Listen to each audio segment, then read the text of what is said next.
In the summer of 2019, a family of 3 walked into the ancient redwood forests of Northern California and vanished without a trace. No footprints. No abandoned gear. No desperate final phone call. Just gone. For 4 years, investigators had nothing.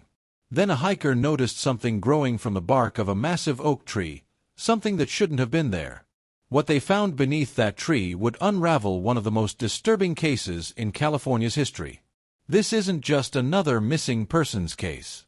This is a story about a young family's final day, a monster hiding in plain sight, and one question that haunts investigators to this very moment. What happened to baby Isa? Kalen Van Craftoft had everything figured out. At 28, he was working as a software engineer in San Francisco, pulling in good money and living the Bay Area dream with his partner Serena Quaid. Serena, 25, had that infectious laugh that could light up any room. She worked part-time as a graphic designer, but her real passion was their 8-month-old daughter, Isa. Isa was one of those babies who seemed to smile at everything: strangers in grocery stores, pigeons on the sidewalk, even the doctor during checkups. She had Kalen's dark eyes and Serena's stubborn streak, already trying to crawl at just 8 months old. The couple had met 3 years earlier at a hiking meetup in Marin County. Both loved the outdoors, both craved adventure. When Isa came along, they didn't let parenthood slow them down. They just bought a better baby carrier and started planning family-friendly trails. That's what brought them to Humboldt County on July 15, 2019. They'd been talking about visiting the towering Redwoods for months. Isa needs to see these giants, Serena had said, bouncing their daughter. The search for Kalen, Serena, and baby Isa became the largest missing persons operation in Humboldt County history. For 6 days straight, teams of volunteers, park rangers, and professional search and rescue crews methodically worked their way through thousands of acres of dense forest. They brought in everything: thermal imaging drones that could detect body heat through the thick canopy, trained bloodhounds that could follow scent trails days old, and even specialized teams who rappelled into the deepest ravines where someone might have fallen. The trail they'd planned to hike was well-maintained and clearly marked. It wound through some of the most spectacular old-growth forest in the world, past trees that were already ancient when Jesus was born. But somewhere along that 4-mile loop, the family had disappeared. Detective Maria Santos from the Humboldt County Sheriff's Department led the investigation. She'd worked missing persons cases for 15 years, but this one felt different. Usually, when people went missing in the wilderness, you found something: a dropped water bottle, footprints leading off trail, torn clothing caught on branches. Some sign that they'd been there. It was like they just evaporated, Santos would later tell reporters. We found absolutely nothing. Not a single trace. The bloodhounds lost the scent completely about 2 miles into the trail, right where it crossed a small creek. After that point, it was as if the family had never existed. 4 years passed. 4 years of unanswered questions, sleepless nights, and a case file that grew thicker with each false lead and dead end. Detective Maria Santos kept the Van Craftoft case on her desk, refusing to let it get buried in the filing cabinets like so many other cold cases. Every few months, she'd drive back to the tall trees area, walking the trail again, hoping to spot something the dozens of previous searches had missed. The families never gave up hope, but hope became a cruel companion. Every time the phone rang, they wondered, was this the call that would bring their loved ones home? Every time they saw a young family at a grocery store or park, their hearts would skip a beat. Could that be Isa? She'd be 4 years old now. Would she even remember them? Kalen's father, Robert Van Craftoft, became obsessed with online forums dedicated to missing persons cases. He'd spend hours analyzing satellite imagery of the forest, convinced that modern technology could reveal what human searchers had missed. He organized annual memorial hikes, hoping that keeping the case in the public eye might shake loose some crucial piece of information. Serena's mother, Linda Quaid, took a different approach. She worked with missing children organizations, learned about age progression software, and had updated photos created showing what Isa might look like as she grew older. She plastered these images on social media, in truck stops, anywhere someone might recognize her daughter's granddaughter. But as time passed, Even the most dedicated investigators began to privately wonder if the family had chosen to disappear. It wasn't unheard of, people starting new lives, abandoning their past for reasons known only to them. Maybe Kaylin had gambling debts. Maybe Serena was running from an abusive ex. Maybe they'd planned their own vanishing act. Detective Santos never bought into these theories. She'd interviewed everyone in their lives, friends, family, co-workers, neighbors. By all accounts, they were genuinely happy. Their finances were stable. They had no criminal history, no dangerous enemies, no reason to flee. Something happened to them out there, Santos would tell anyone who'd listen. Someone knows what it is. The breakthrough came on March 14, 2023, from an unlikely source. Marcus Chen was a mycologist, a scientist who studies fungi. He'd come to Humboldt County to research how certain types of mushrooms interact with the root systems of old-growth redwoods. It was specialized work that required him to examine trees that most hikers walked past without a second glance. He was about 3 miles into the Tall Trees Trail, in a section where massive oak trees grew alongside the towering redwoods, when something caught his eye. Growing from the bark of a particularly large oak, about 8 feet up the trunk, was a cluster of fungi that seemed wrong somehow.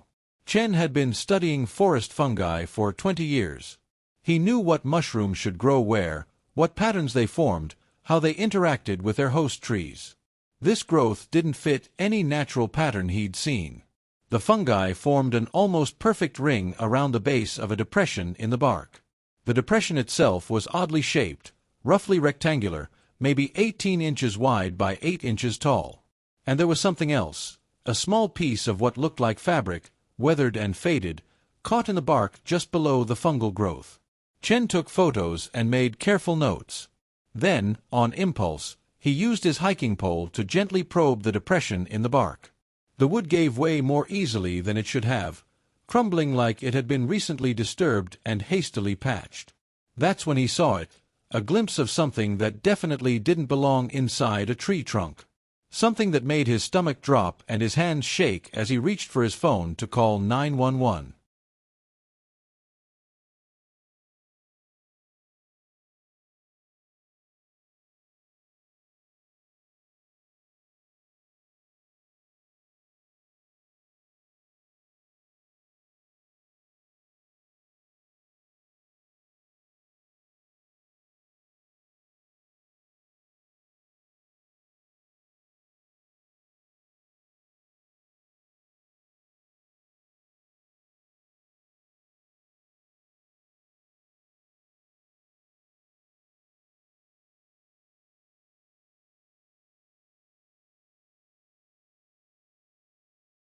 The discovery of Serena's remains transformed the case from a missing persons investigation into a homicide with potentially multiple victims. Detective Santos assembled a task force that included FBI behavioral analysts, forensic anthropologists, and specialists in cold case serial killings. Their first step was to re-examine every missing persons case in Humboldt County going back 25 years. What they found was disturbing. 17 people had vanished in the general vicinity of the Tall Trees Trail since 1998. Most were hikers, campers, or nature photographers who'd ventured into the forest and never returned. The pattern had been overlooked because the disappearances were spread across different jurisdictions and different years. A college student from Oregon in 1999. A retired couple from Arizona in 2003. A nature photographer from Germany in 2007. Individually, they seemed like tragic accidents or people who'd simply chosen to disappear. Together, they painted a picture of a predator who'd been hunting in these woods for decades. The FBI team, led by Agent Sarah Martinez, began developing a profile of their unknown subject. The killer was likely a local resident, someone familiar enough with the forest to know the most isolated areas. The use of the tree as a burial site suggested both planning and a twisted sense of artistry. This person took pride in their work. He's been living among the community for years, Martinez explained to the task force. Probably seems like a normal guy to his neighbors. Maybe a little eccentric, but not dangerous. That's how he's avoided detection for so long. The investigation focused on residents within a 20-mile radius of the Tall Trees Trail. They were looking for someone who lived alone, had access to tools that could carve out a tree trunk, and had been in the area for at least 20 years. The breakthrough came from an unexpected source: property tax records. Detective Santos was reviewing land ownership maps when she noticed something odd. Most of the properties in the area were either public parkland or family homes on small lots. But there was one large parcel, nearly 200 acres, that belonged to a single owner, Juan Uro. Uro's name didn't appear in any of the missing persons files, but when Santos ran a background check, red flags immediately appeared. He'd been arrested twice for public intoxication and once for making threats against a neighbor. More concerning, in 2005, he'd been questioned about the disappearance of a female hiker, but had been cleared when no evidence connected him to the case. The property records showed that Uro had inherited the land from his father in 1997, just 1 year before the first disappearance on Santos's list. He lived alone in a cabin deep in the woods, miles from the nearest neighbor. Santos drove out to scout the property. Even from the public road, she could tell this wasn't a normal homestead. The entrance was blocked by a chain-link gate topped with barbed wire.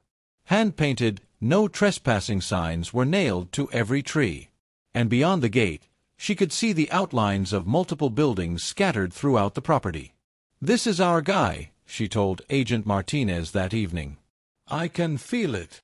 Getting a search warrant required building a case that would convince a judge. The task force worked around the clock, connecting Uro to the evidence they'd found.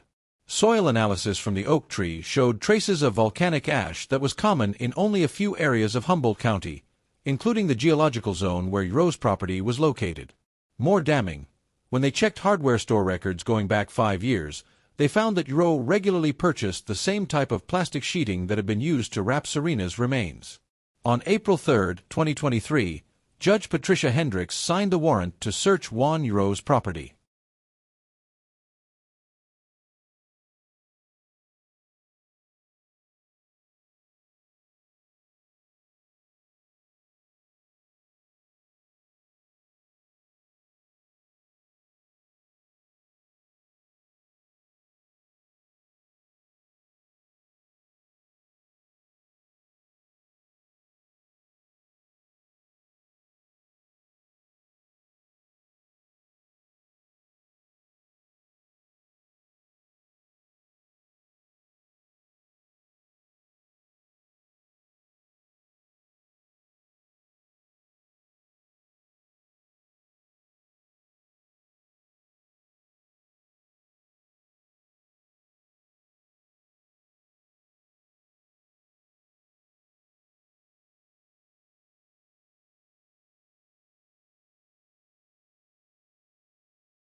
Detective Santos got the call at 4:17 p.m. on a Tuesday. "We've got something at the Tall Trees Trail," the dispatcher said. "Possible human remains." Santos had received similar calls before over the years, hunters finding old bones, hikers spotting suspicious items. Most turned out to be animal remains or debris. But something in the dispatcher's voice made her grab her keys and drive faster than usual to the scene. By the time she arrived, the area was already secured. Marcus Chen, the mycologist who'd made the discovery, was sitting on a fallen log being interviewed by a uniformed officer. He looked pale and kept wrapping his arms around himself, despite the warm afternoon. "Tell me exactly what you saw," Santos said, pulling on latex gloves. Chen led her to the oak tree. Now that she knew what to look for, Santos could see it immediately: the unnatural fungal growth, the depression in the bark, the small piece of fabric. But it was what Chen had glimpsed inside the tree that made her radio for the full forensic team. "I only looked for a second," Chen explained, his voice shaky. "But I'm pretty sure I saw. I think it was a bone. A human bone." The forensic team arrived within an hour, led by Dr. Rebecca Walsh, the county's chief medical examiner. They set up floodlights and carefully began to excavate the hollow in the tree. What they found was methodically horrifying. Someone had carved out a section of the oak tree's trunk, creating a makeshift hiding place. Inside, wrapped in deteriorating plastic sheeting, were human remains. The bones were small, delicate, adult, but petite. As they carefully removed the remains, other items became visible. A tarnished silver bracelet. Fragments of clothing that might once have been bright colors but had faded to unidentifiable hues. And at the very bottom of the improvised grave, something that made Santos's heart race: a blue fanny pack, its fabric partially eaten away by moisture and time, but still recognizable. "This is them," Santos whispered, though she knew she'd need dental records and DNA analysis to be certain. "This is Serena." The remains were carefully transported to the county morgue for analysis. Dr. Walsh worked through the night, documenting every bone, every fragment of clothing, every piece of evidence that might explain what had happened. Her preliminary findings were grim. The bones showed signs of trauma. Several ribs had been fractured, and there was damage to the skull consistent with blunt force injury. These weren't the remains of someone who'd died from exposure or gotten lost in the woods. This was homicide. But the discovery raised more questions than it answered. If these were Serena's remains, where were Kaylin and baby Isa? The tree hollow wasn't large enough to hold 3 people, and ground-penetrating radar showed no other disturbances in the immediate area. The forensic team worked through the second night, carefully sifting through every grain of soil around the tree. They found more fragments of clothing, some buttons, and what appeared to be strands of synthetic rope that had been used to tie something or someone up. On the third day, dental records confirmed what Santos already knew in her heart: the remains belonged to Serena Quaid. After 4 years of searching, they'd finally found her. But in the cruelest twist, finding her made the mystery of what happened to Kaylin and Isa even more urgent. Dr. Walsh's full autopsy report painted a horrific picture. Serena had been alive when she was placed in the tree hollow. Scratch marks on the inside of the bark showed she'd tried to claw her way out. She'd died slowly, probably of suffocation or dehydration, trapped in her wooden tomb. But perhaps most disturbing of all, forensic analysis of the tree growth patterns showed that the hollow had been carved out and sealed years ago. The search team assembled before dawn on April 4th. 30 officers, including SWAT specialists, forensic experts, and cadaver dogs. They knew they might be walking into the lair of a serial killer who'd been operating for decades. The property was even more disturbing than Santos had imagined. The main cabin looked like it hadn't been properly maintained in years. The roof sagged, windows were boarded up, and trash was scattered around the yard. But it was the outbuildings that made everyone's skin crawl. There were 7 separate structures spread across the property: old barns, storage sheds, and what appeared to be a workshop filled with tools and heavy machinery. Each building was secured with multiple locks and chains, as if whoever lived here was desperately afraid of someone getting inside, or something getting out. Juan Uro was arrested without incident. At 63 years old, he looked like exactly what he was, a man who'd lived alone in the woods for too long. His hair and beard were wild and unkempt. His clothes were filthy. His eyes had the unfocused quality of someone who'd spent years talking primarily to himself. But when Detective Santos looked into those eyes during his first interrogation, she saw something that chilled her: intelligence. This wasn't a crazy hermit who'd accidentally killed someone. This was a predator who'd been carefully hunting for decades. While Uro was being questioned, the search teams went to work on his property. The first building they entered was a workshop filled with carpentry tools, including several implements that could easily carve out the inside of a tree trunk.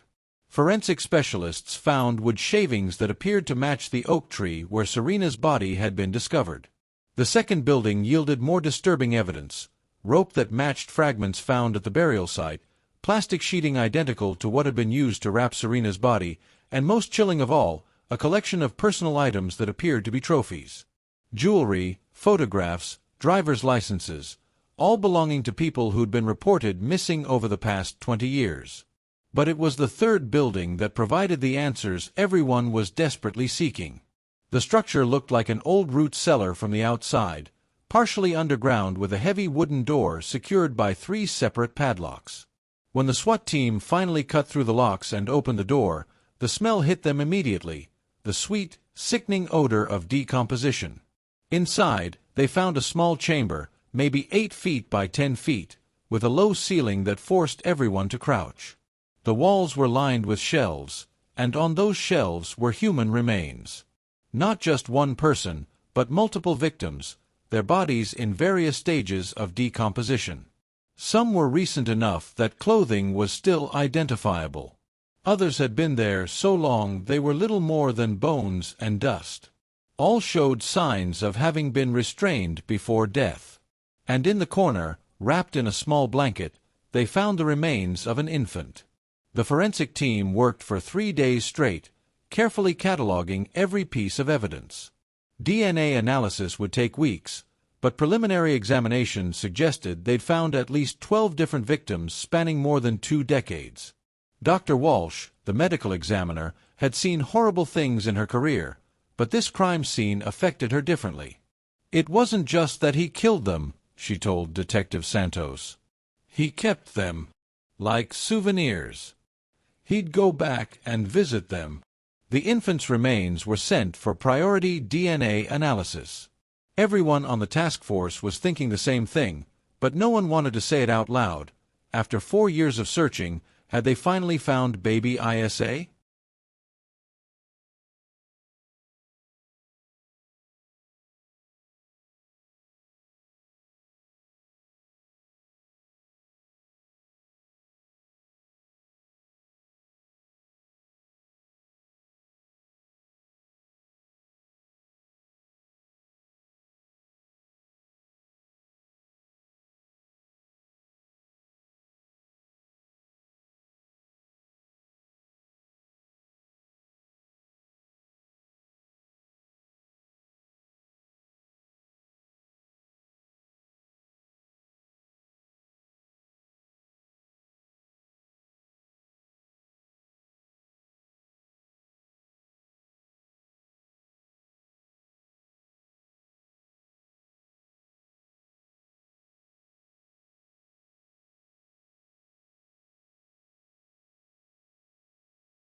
Juan Uro's interrogation lasted 3 days. For the first 2 days, he said nothing. He sat in the interview room, staring at his hands, occasionally muttering to himself in a voice too low to understand. Detective Santos and Agent Martinez tried every technique in the book, Good cop, bad cop, presenting evidence, appealing to his conscience. Nothing worked. It was on the third day, when they brought in photos of baby Isa, that Uro finally broke. "She was so small," he whispered, his voice hoarse from days of silence. "I didn't mean for it to happen like that." Santos felt her heart racing, but she kept her voice calm and professional. "Tell me about Isa, Juan. What happened to her?" What came out over the next 6 hours was a confession so disturbing that even experienced detectives had to take breaks to step outside and breathe fresh air. According to Uro's statement, he'd been hunting in the woods on July 15, 2019, when he encountered the family on the trail. He'd been watching them for over an hour, following them from a distance, waiting for an opportunity. His original plan was simple: wait until they were isolated, then rob them and let them go. He needed money and supplies, and tourists usually carried cash and expensive gear. But when he approached them with a hunting rifle, Kalen had tried to protect his family. There was a struggle. The gun went off. Kalen was hit in the chest and died almost instantly. Serena, holding baby Isa, had screamed and tried to run. Uro caught up to them within minutes. What he described next made Santos physically sick. He'd tied Serena up and taken both her and the baby back to his property. His plan was to keep them for a few days, then decide what to do. But Serena wouldn't stop crying, wouldn't stop begging for her daughter's life, wouldn't stop trying to escape. "I couldn't think straight with all that noise," Uro said, as if that justified what came next. He'd put Serena in the underground chamber, what he called his collection room. He told himself he'd let her go after she calmed down. But hours turned into days, and he couldn't figure out how to release her without getting caught. Eventually, he stopped bringing her food and water. As for baby Isa, Uro's voice became even quieter when he talked about her.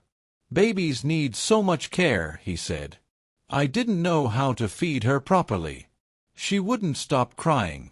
After 3 days, she just stopped." The DNA results confirmed everyone's worst fears.